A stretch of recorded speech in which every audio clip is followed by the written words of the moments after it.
আমি এখন আছি খুলনা শহরের অন্যতম একটি ব্যস্ততম মোড়ে। এই স্থানটির নাম হচ্ছে ফেরিঘাট মোড়। যদিও এটার নাম ফেরিঘাট মোড়, তো এর আশেপাশে আসলে 2-1 কিলোমিটারের মধ্যে নদী নাই, নদী এখান থেকে অনেক দূরে।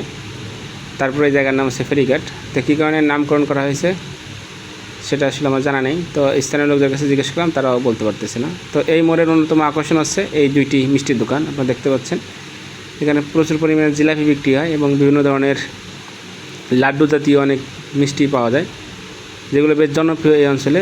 অনেক দূর থেকে মানুষজন এখানে এই মিষ্টির দোকান থেকে মিষ্টি কিনতে এবং জিলাপি কিনতে এখানে আসে।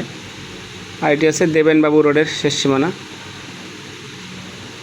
আপনারা দেখতে পাচ্ছেন আসলে প্রচুর কর্ম মধ্যে থাকতে হয় এখানে, মানুষকে খুব ব্যস্ত সময় কাটতে হয়। আর পাশে এটাই দেখতে পাচ্ছেন মসজিদ, এটা হচ্ছে হযরত বেলাল মসজিদ, যেটা পাকিস্তান আমলে নির্মিত এবং এর মসজিদের পূর্ব নাম ছিল জিন্না মসজিদ। তাতে বোঝা যায় আসলে পাকিস্তান আমলে এই মসজিদটি তৈরি করা, পাকিস্তান 47 বা 48 দিকে তৈরি করা। এবং এই পাশে বা এই অঞ্চলে বসবাস করে অধিকাংশ হচ্ছে বিহারি, যারা ভারতের বিহার বা ভারতের বিভিন্ন প্রদেশ থেকে এদেশে এসেছিল এবং তাদেরকেই এই অঞ্চলে বসবাসের সুযোগ করে দেওয়া হয়েছে এবং তারা এখানে বসবাস করে।